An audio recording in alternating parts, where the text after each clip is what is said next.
What are the difference between data analysts, data analysis and data analytics?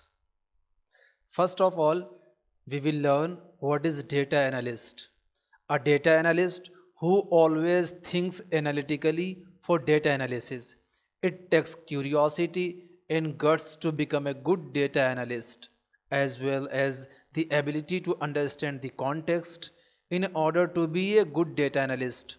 Also required a technical mindset, data design, as well as data strategy to know how to organize data information. Now, let me tell you what data analysts do.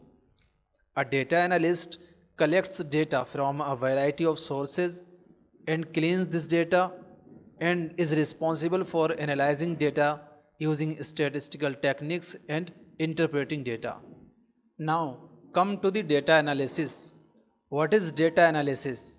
Data analysis is a subset of data analytics and refers to specific action because data analysis is one slice of data analytics pie. Data analysis consists of cleaning, transforming, modeling, and questioning the data and studying the data sets individually and their relationships with one another to find useful information. Now, let me tell you about data analytics. What is data analytics?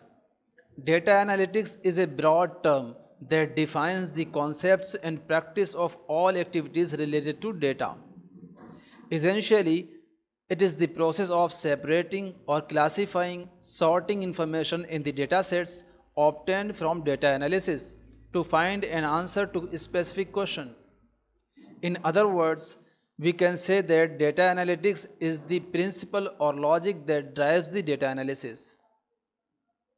Now, let me show you a graph that clearly distinguishes between data analyst, data analytics, or data analysis.